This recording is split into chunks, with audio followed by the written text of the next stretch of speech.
Hi there, and welcome to Unleash Your Greatness Within podcast. I am excited today to have this success interview with Mr. Hyrum Smith.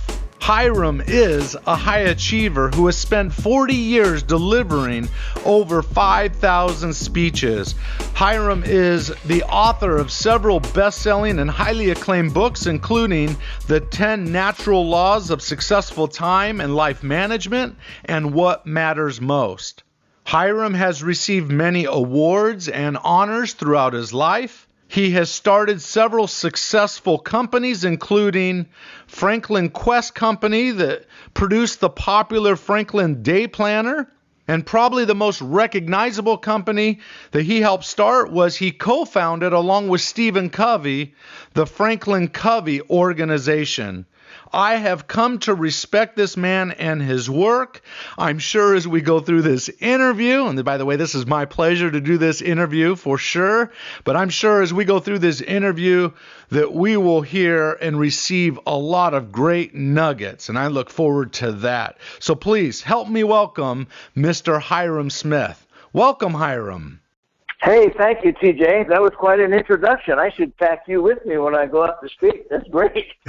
Well, it's great to visit with you. I've been fascinated by your career and the success. I watched you on your website, which is really, you have a fabulous website, by the way.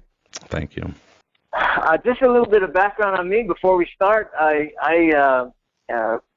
I got out of high school, I went back and worked for my congressman, who was Dan Inouye. I grew up in the Hawaiian Islands, and Maggie Inouye, Dan Inouye's wife, was my school teacher, and she was an English professor. And when I got out of high school, Dan invited me to come back to Washington, D.C., which I did, and I worked for him for a couple of summers while I was going to college. Then I went to school in New York and at Brigham Young University in Utah, and then I got drafted in the Army and spent 4.5 years with Uncle Sam, ended up in Germany. Make a long story short, I had a great career in with ADP, Automatic Data Processing, which is a computer firm selling computer services. And I discovered, after reading Ben Franklin's autobiography, that what mattered most to me was teaching. I decided I really wanted to teach. And so I looked at the academic world, and I had two problems in the academic world. One is I didn't have the credentials to teach there, and two, it's really hard to make a living there. So I decided I'd teach in corporate America. And they'll take anybody in corporate America, by the way. So I created a little company, and it was initially called H.W. Smith and Associates. And, we created a little seminar around time management. We started selling it. And the thing took off, and it morphed into Franklin Quest that we took public in 1992. In 1997, we acquired the Covey Leadership Company, and then we became FranklinCovey. And we ended up with 7 million people using our Franklin Planner. We had offices in 17 foreign countries, and we were shipping Franklin Planners to over 100 countries. It was really quite a very exciting thing, but the exciting thing is that I actually did what I wanted to do, and that was to teach. And a lot of people say, "Well, aren't you a motivational speaker?" And I say, I'm really not a motivational speaker. I think I'd like to be known as a teacher. I think the best salespeople in the world are teachers.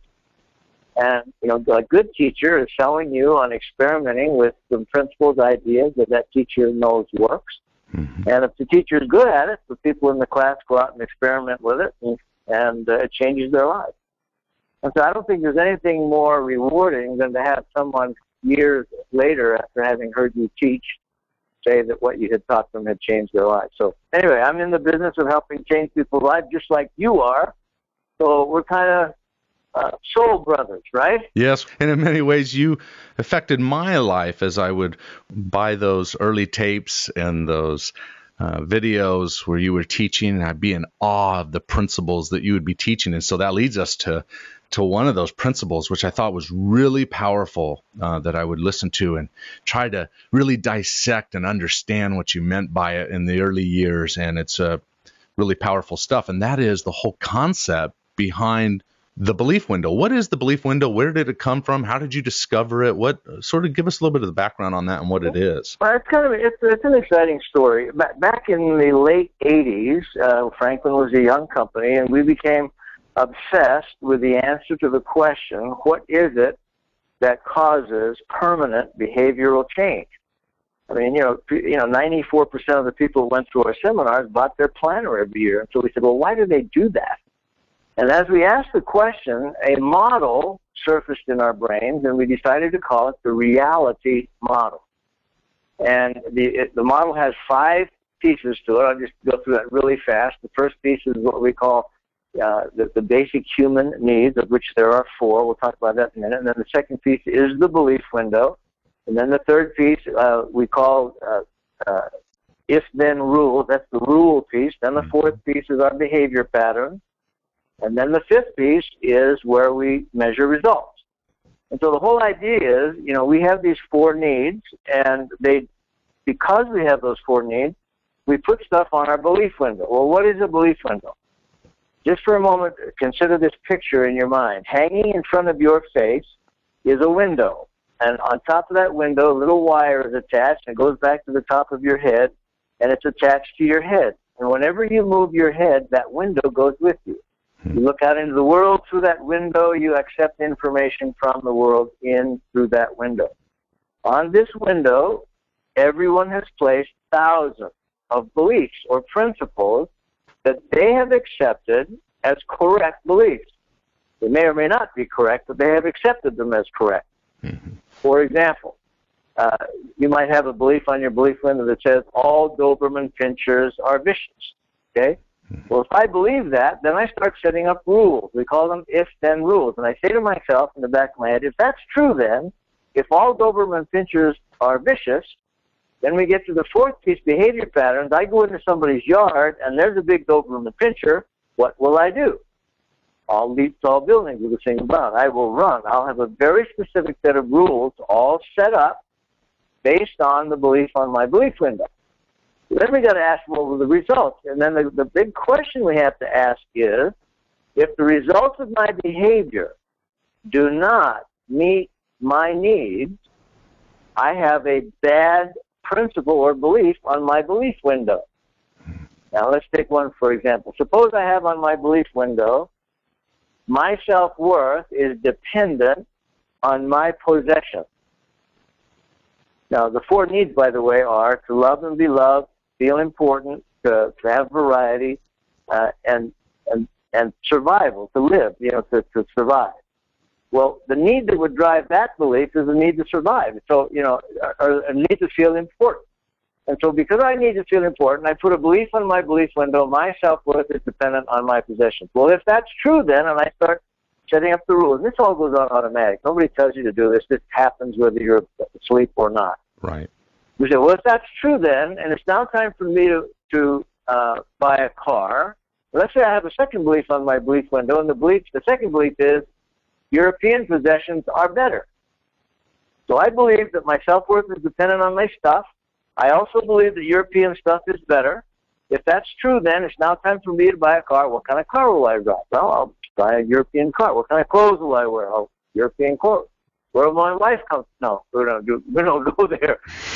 But you see what I'm saying? Mm-hmm, sure do. Now here's a belief. Here's an interesting one, and this one I've shared with thousands of audiences, and it really gets people's attention. Suppose you have this belief on your belief list: men are better than women.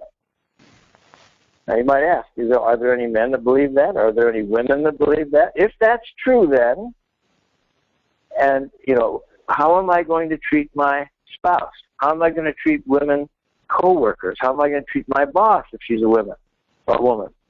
And you can have some really dicey conversations about how beliefs drive what you do. And the fact is, whether we want to accept it or not, what we believe does in fact drive what we do.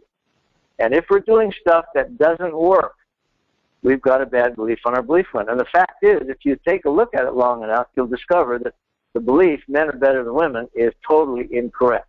What would be a correct belief? Men and women are equal. Now, if you've got a guy that believes that men are better than women, and his wife says on Saturday, hey, would you mind vacuuming the house while I'm gone?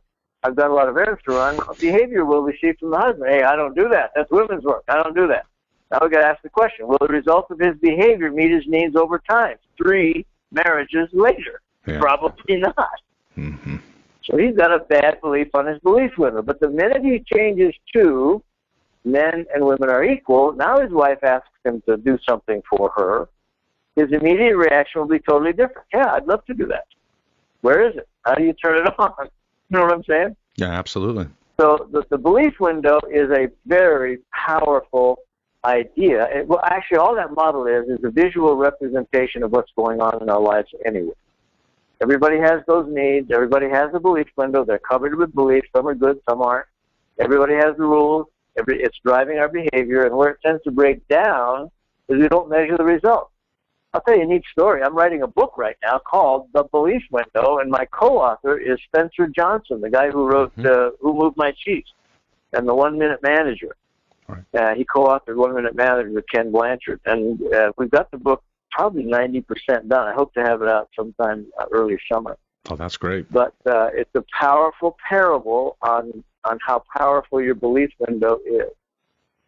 So these belief windows, what you're saying is they govern our lives, right? So whatever dominates our thinking and our beliefs, we will color our world and shape our world and view our world accordingly. And what you're saying is, just because you have that belief that you feel very deeply is true may not be true. And it may it may be actually taking you in the exact opposite direction of where you would really like to go. Well, it's back to your statement, earlier about when we were visiting about, we all live in cages and the doors are open. If you believe that you're in a cage and the door's closed, then you'll never get out of the cage. The door may in fact be open, but if you believe it's closed, you're not going to try and get out. Good point. And that's tragically what happens to a lot of people. They believe that, my whole life is going to be governed by an 8-to-5 job. And I believe that I'll never make more than $12, $13 an hour, and I believe that I don't have a right to the happiness that a lot of other people have. And if you believe that, that's what happens. I mean, it's not rocket science. I mean, this goes back. Belief windows have been around since the human being has been around. Yeah, been around a long time, but isn't it amazing as human beings how we need to hear some of these things more than once, right? It's just like feeding our minds with good information. Zig Ziglar would always say it's like taking a bath. You don't just take a bath once and say it's good now, I don't need to take another bath. He says, no, we take a bath every day. We need to feed our mind on a regular basis with good information. Remember how he used to talk about stinking? Oh, yes. That was Zig's big thing, stinking. That's what he was talking about is the belief window. And, people that have crappy beliefs on their belief window, it holds them down. It keeps them in their boxes. It destroys marriages. If I believe that somehow I have some power over my spouse and that she or he has to do what I tell he or she to do, that marriage is in deep trouble. And it all comes, we start getting beliefs on our belief window when we're very small. For example, if a little girl in our society acts like a little boy, what do we call her? Tomboy, right? Mm-hmm. Now we say, is that okay? Yeah, it's okay in our culture. Well, if a little boy acts like a little girl, what do we call him? That's not okay. And so a 10-year-old boy goes out into his garage Saturday morning, fooling around, tips a box off the shelf, lands on his foot. 3 toes are smashed, bleeds all over the floor, and he starts to cry. And then Dad comes into the garage. What does Dad say to that little boy? Don't cry. Men don't cry. The little boy says, well, why not? I'd like to cry, Dad. This hurts. Why can't I cry? And he puts a belief on that kid's belief window because men don't cry. Well, if I grew up believing that men don't cry and I get into an emotional experience with a spouse or an associate and I don't allow myself to show that emotion, how tragic that is. Agreed. Does that make sense? Absolutely. It's interesting. My kids, they know when Dad is about to cry. We'll be watching a movie and it'll be one of those sad movies. Something happens. And they always know when I'm about to have one on the verge, I'll take this deep breath in the middle of the movie, and one of my boys will always lean into me, and he'll put his head on my shoulder and he'll say, "Love you, Dad." And they just sort of know. But I have to say, I think in those early tapes, when you would share that example of the whole crying thing, I think in a way, your teaching did give me early on the permission to it's okay to cry. If there's meaning behind it, it's absolutely. Wow. Absolutely. That's good stuff. It's fun that, you go see a sad movie, watch the men at the end as they walk out. They're all bleeding from the mouth. Why are they bleeding from the mouth? They've been chewing their gums trying not to cry. Now, you pointed out another distinction here that I just want to make sure we highlight for the audience, and that is time. You said that you have to measure it over time, right? So just to keep doing the same thing you've always done, if you're not getting the results that you're seeking, you need to look at, hey, this belief that's driving me to this behavior, if it's not getting you the results you want over time, then we probably want to change that belief, right? Yep, absolutely. And that's why, and that takes some real guts to sit down with yourself and ask yourself, is what I'm doing meeting my needs over time? And if the answer is no, then what we've got to be willing to do is take a hard, cold look at our belief. Well, what do I believe that's making me do this? Because, most people, in fact, this is where most managers really mess up. They hammer the behavior of the people that work for them. If they'd have a wholly different conversation saying, well, what is the belief on your window causing you to do that?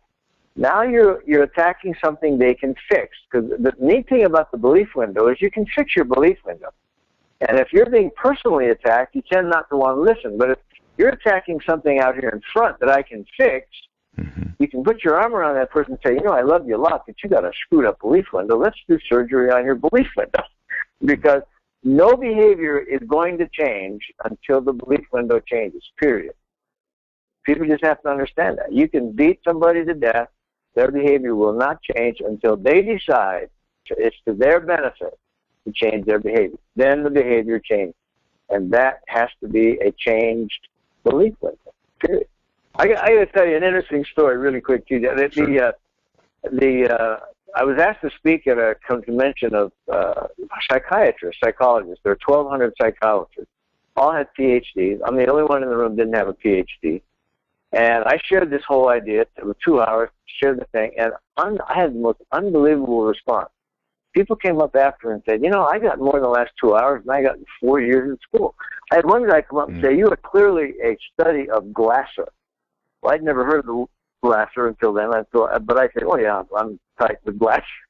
And I looked at after, well, William Glasser is a behavioral scientist, and what we discovered we had done is in a 2-hour talk, we had condensed what he had a 1,000-page book on, which is how beliefs affect behavior.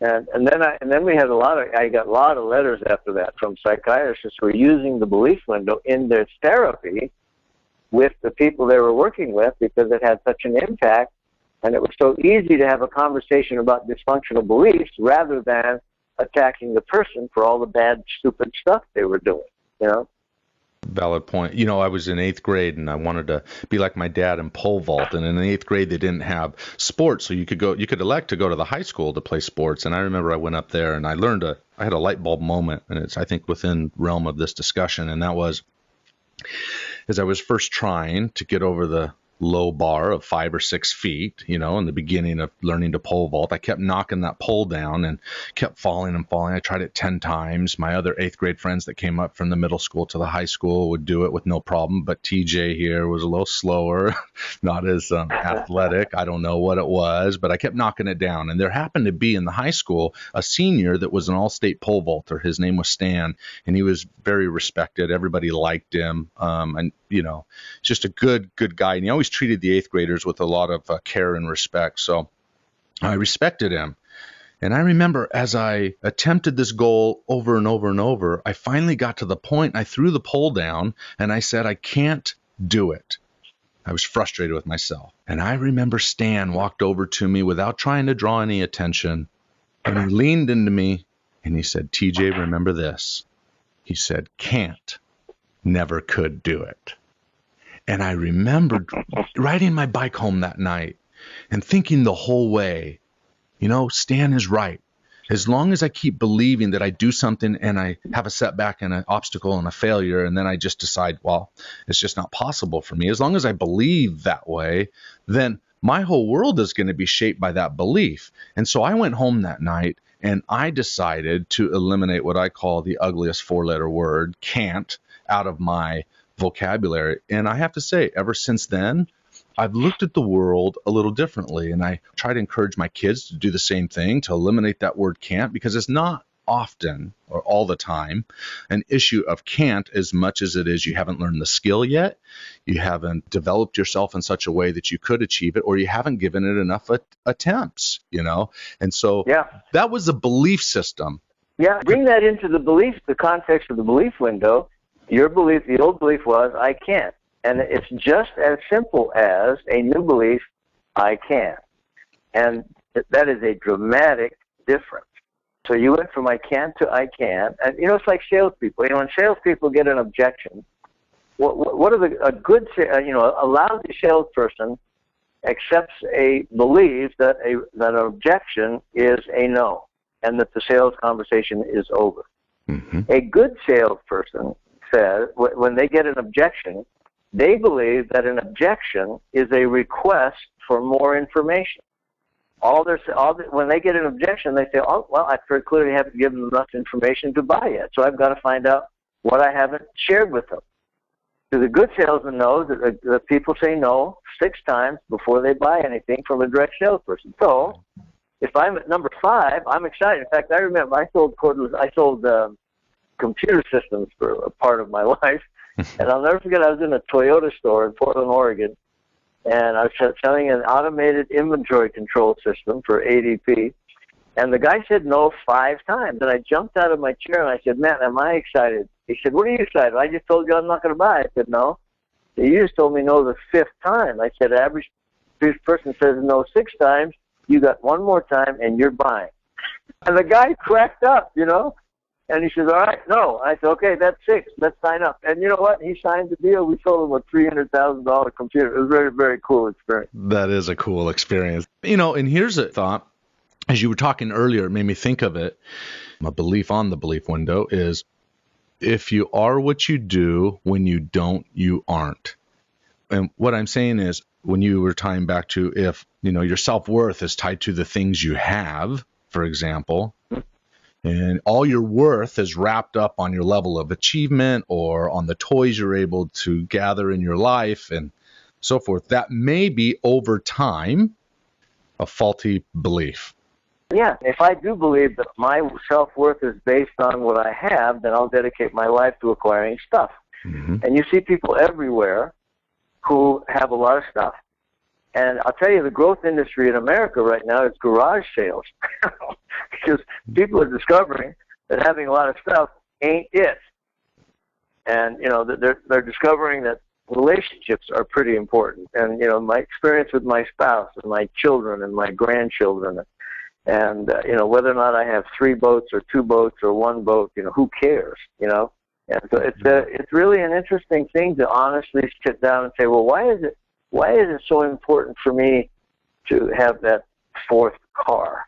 Yeah. You know what I'm saying? Good point. Early on, when I just started to become successful and the business started to take off, and I felt like now was time that I really showed that I was successful, and I went out and bought a nice car. And when you get to rules, my only rule my wife had, and we shared this rule, was that whatever we get in terms of something like that, we pay cash for. So I remember going to the dealership, and they tried, it's interesting, they tried to talk me out of paying for it all at once. They wanted me to take that loan out, and of course we didn't. We paid for it. They make more money if you do. Exactly. And so I paid for it in cash. That was our rule, as you talk about rules. And we went in there with that rule, and we stuck by it, and we paid cash for it. And I remember driving off that lot with a car that had almost 0 miles on it, brand new, smelled brand new, beautiful car, high maintenance, whatever. I felt really special. I drove off that lot, and I felt like for the first 30 days that I was the king of the world, if you will. Yeah. But then I realized after, and this is figuratively speaking, but after a few days or 30 days or whatever it is, I realized, and I realized today, that it's just a car. And what I learned from that is somewhere hearing that things are soulless. Those things in our lives are fun to have, they're great to have, but nothing compared to those higher values of our families, our loved ones, and maybe even spiritually what's important to us. And so it's a great reminder. I appreciate that. I guess, we all have to go through that. I went through that too. I got the big car, and it was a great feeling, and we paid cash for it. And I now drive a pickup, and I'm happy as a clam. Of course, I live on a ranch, and I love being isolated because I spend a lot of time on airplanes. But over time, I think what we learn is that the fact is the stuff stays here. We don't take the stuff with us. It's all temporary. Yeah. So what are your thoughts on, I'm curious, about passion and fear? There's probably a lot of people that are listening. In fact, I'm sure there are a lot of people that are listening to this interview that, the question is, they know deep down that they have a passion or something that they would like to go after, but they have a lot of fear that holds them back. Any thoughts on between passion and fear that you'd like to share with us? Yeah, I do. I do, actually. In fact, I don't know how many of these people have read Spencer Johnson's book, Who Moved My Cheese, but the one golden nugget that I got out of that book, and, most books you do get one really powerful thing. Sure. But he poses a question in that book, and the question is, what would I do if I wasn't afraid? Mm-hmm. And, if people would take the time to step back and ask themselves that question, what would I do if I wasn't afraid? A whole new set of behavior starts to happen. And because what happens is people get excited about doing something, and the very next emotion is, oh, I could never do that. I'd fail if I invest in this. I'll lose my shirt, and blah, blah, blah. All the negative stuff swings in on us. I mean, that doesn't say we do stupid stuff, but, Right. When we really feel passion, and I after we, about 6 years into the story of Franklin Quest and then FranklinCovey, we were on the fastest growing company list for Forbes and Money Magazine and all this. So it was a pretty heady time. And so I started getting interviewed by a lot of these magazines, and they asked me the question, what do you attribute your success to? And my first answer wasn't they didn't like. I said, well, I have no idea. All I know is it works. But then I started thinking about it, and I discovered there really were 8 critical ingredients that we were living as a company and as managers in the company and people working in the company. And that if you've got those 8 ingredients, that you'll succeed at whatever you do. And one of the 8 was passion. You've got to believe down in your gut that what you're doing is going to change the world. I don't care if it's building bicycle tires, hamburgers, making scrapbooks. Mm-hmm. If you believe, if you've got a passion in your gut that what you're doing is going to have a positive impact on mankind, all the fear goes away. And passion tends to neutralize fear. Right. But it's easy also for fear to neutralize passion if you let it. Mm-hmm. And so the passion thing is really a big, big thing. So you've had a lot of years of success, and you've built several companies, and I'm sure there were times when you were building those companies where you were taking action on that passion, but you weren't seeing the results come in as fast as you wanted to see them come in. How did you, during those times, what was Hyrum Smith's way of communication that allowed you, internal communication, that allowed you to keep taking action forward despite the results that you were getting in the moment? Well, it's interesting. I don't know if you saw the movie Apollo 13, but there was a riveting moment. That's a true story. Mm-hmm. There's a riveting moment there where the guy who's in charge of NASA announces to his people that failure is not an option. Mm-hmm.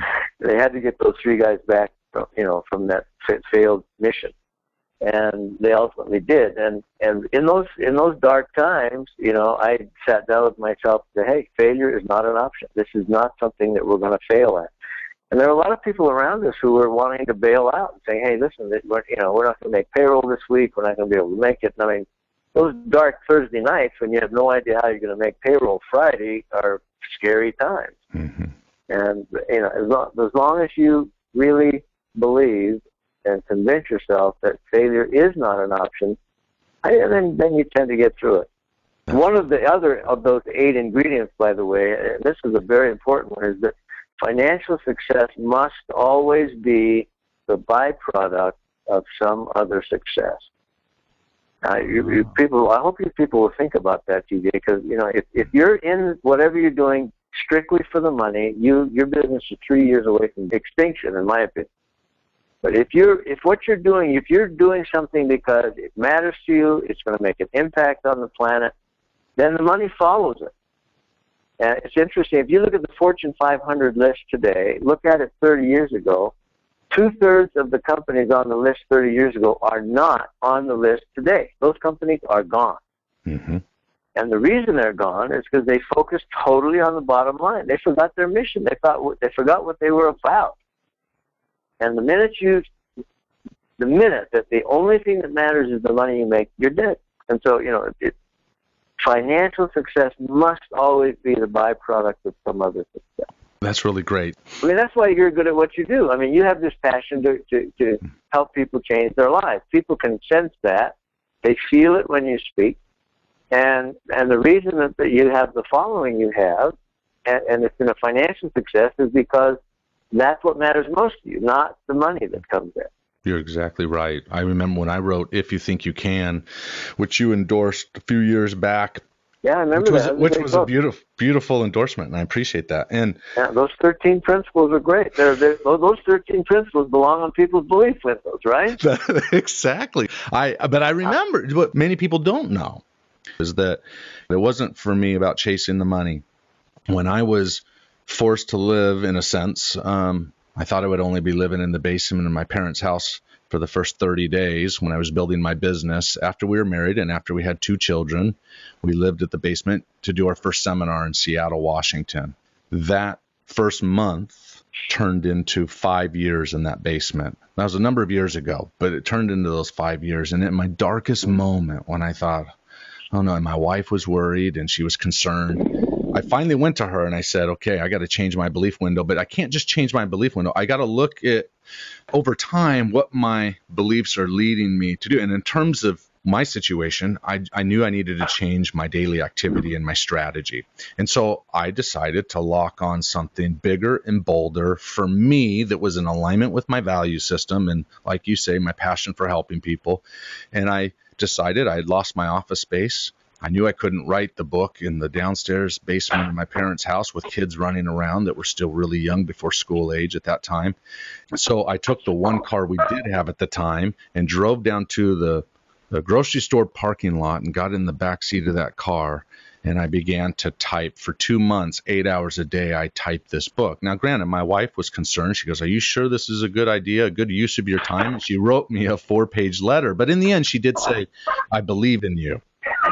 And so I continued. And that book, 2 months after it was published, here I was in the backseat of my car writing this thing. A big company founder called me up and said, would you speak at our national convention and would you have 15,000 copies of your book present at the event? And then all those books were sold at that event. And then some other people called me and purchased big orders of them. One was 25,000 copies. And that first year after I wrote that book, my whole world had changed because I just didn't give in to my fear. I didn't give in to the fact I wasn't getting results. Instead, I looked at my world and said, where do I need to change? Where do I need to improve? What habits maybe are compounding that are taking me down this place that's not leading me where I want to go? And fortunately, I was able to change it. And because I stuck in with that passion, what was my true purpose and passion, I think it changed everything for me. Yeah, but you never lost sight of your mission. That's what's important. Absolutely. Okay, so a couple things I think would be beneficial for the listeners here would be the abundance mentality. You know, oftentimes I get on stage and there's other speakers that get on stage and talk about being scarcity minded or abundantly minded. And obviously we want to encourage people to be abundantly minded. And so what are some of your thoughts on that?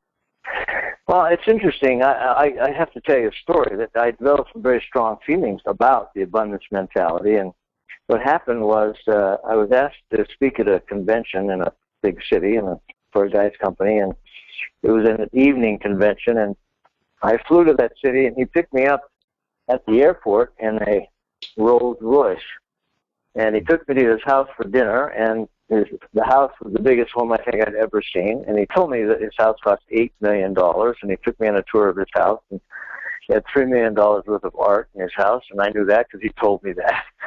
And but anyway, as I spoke at his convention, as I flew home that night, I had two very interesting thoughts. The first thought was, I wonder if that guy could get by on a $2 million home and do something with the difference that would matter. And then the second thought that screamed in on me with lightning speed was, wait a second, I would defend his right to have that $8 million home with my life. That's America. That's what America's all about.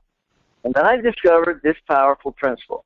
And this, the two basic philosophies on the planet are the abundance mentality and the scarcity mentality.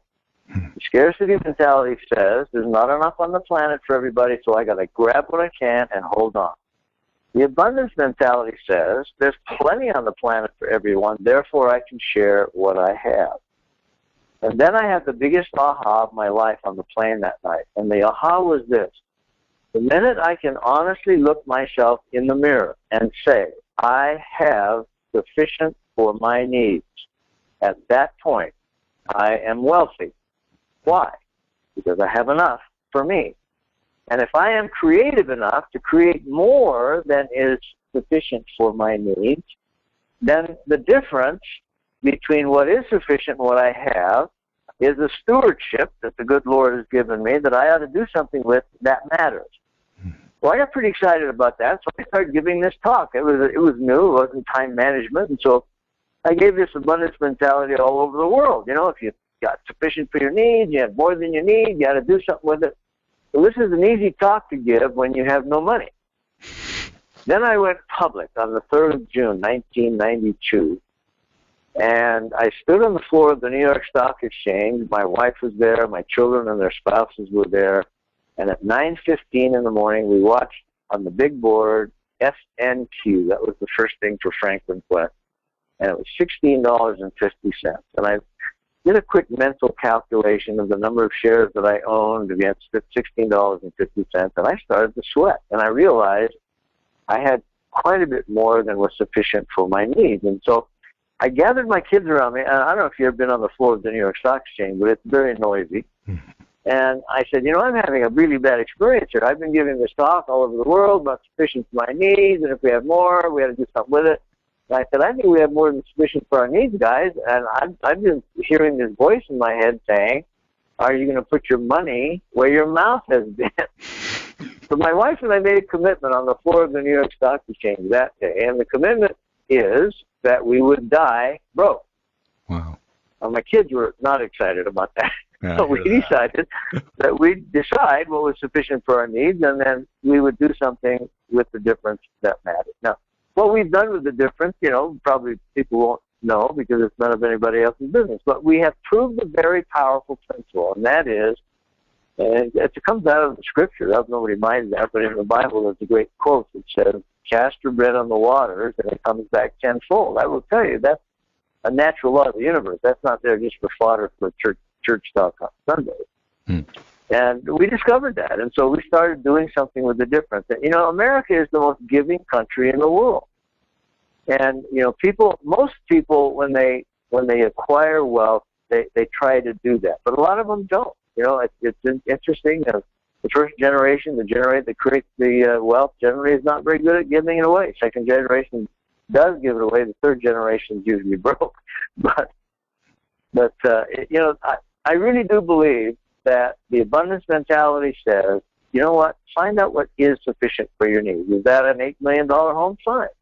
Is that a ranch? Is that 2 cars, 3 cars? Whatever it is, it's different for everybody. But once you've decided what is sufficient for your needs. And then you discover that you have more than is sufficient for your needs, then do something with it that matters. Help somebody. Do something that creates peace and happiness for somebody else, you know? I've certainly discovered it, that when you serve people and help them, it definitely brings more joy and happiness in your own life. When we get outside of ourselves, man, it really brings a richness in, doesn't it? Yeah. I tell you a fun story. My wife and I built an arts facility down here in the St. George, southern Utah area called Tuacahn, and it's an outdoor theater, and it's a charter high school for the arts, and you know, and we piled a ton of money into that thing. But you know, it attracts 150,000 people now come every year to see the shows there, and there's 300 kids in the school. Anyway, a couple of weeks ago, they honored us with a bronze statue. I got to tell you, TJ, I'm in a bronze statue at Tuacahn now, and it was kind of neat. I mean, we went up there, and they pulled the thing off this bronze statue, and I think, oh my God. So I said to my kids, I said, anytime you want to visit your inheritance, it's at Tuacahn. Just go put your hand on that bronze statue, because that's it. You ain't getting anything else. That's really good stuff. That just shows the kind of man you are. You know, it's not all about you. It's about serving, and it's about blessing the lives of others. And obviously, your life has been a representation of that. And I would think much of your success could be tied to that. Well, I believe that. I think when you're committed to the success of others, that's why the main motivation for us going public, frankly, was to put ownership of the company in the hands of all the people that helped us create it. I mean, when we went public on the 3rd of June, 1992, we made 36 millionaires because, you know, a sub-S corporation can only have 36 owners. So we had divided up what we had to the 36 people that helped us create it, and it was very cool. So, you know, on that morning, you know, a gal who was our secretary from the very beginning, high school education, she was a millionaire. Now, how cool is that? And then everybody in the firm, we ended up with 4,000 people, you know, they all owned a piece of the rock. And I will tell you, when you own a piece of the rock, you know, you're not an employee anymore, you're an owner. When you come to work with a whole different set of beliefs on your belief window when you're an owner, not just an employee. That's really one of the core principles I learned in those teenage years of listening to personal development talk tapes and so forth was the whole power of and the goodness of the free enterprise system. You know, I think any encouragement to any of the listeners out there to go after your dream, if there's an idea, a hope, a vision, even if it is deep down in there and you haven't gone to that place for some time, I would say unleash it, you know, unleash that greatness within, find out what you're passionate about, you know, set up a plan to go after it, start with small steps. Make sure your beliefs are aligned with the can-do attitude instead of the I can't attitude, and start taking that action. You'll start getting feedback that will, you know, give you the belief that, hey, these ideas that I'm taking action on are really moving me forward. Well, one thing that people must realize is that in my opinion, the most patriotic thing you can do is create a job for somebody else. And the jobs that are being created in America today are not being created by General Motors or Procter & Gamble or any of the big companies. Those companies are all getting smaller. Yes. The jobs that are being created in America today are the little entrepreneurs, the people that have a great idea, and they start with themselves in their basement, and then they have 3 and 5 and 10. And I remember when there were just 3 of us, and then there were 5, and then there were 20. I'll never forget the Christmas party. We had our entire company there, and 26 people came. And I also remember the Christmas party that we had 2,500. We had to hire the Salt Palace in Salt Lake for our Christmas party. I mean, and so, you know, I just beg people that, you know, don't keep your life under the bushel. Get out there and do it. You know, just do it. That's really good advice. I appreciate that. Okay, we're wrapping up, and I want to encourage everyone. You know, when your book comes out on the Belief Window, I already know it's going to be a stellar success, and I would encourage everyone to get a copy of that book. You saying that's coming out here in a few months? Yeah, well, I'll hopefully sometime this summer. Yeah, I think this summer will be out. Is there any last maybe principles that you'd like to share with our audience? The last 2 of the, you know, the 8 ingredients that I talk about, the last 2 ingredients to building any kind of successful enterprise is believe in yourself, believe that you can do it, and that's a major thing for your belief window. And the last one, frankly, is the belief in God. And I hope that doesn't offend anybody, but you got to believe that this planet's not here by mistake, and we're not here by mistake. We're part of a bigger plan, and that single belief right there will help you do things for the right reasons.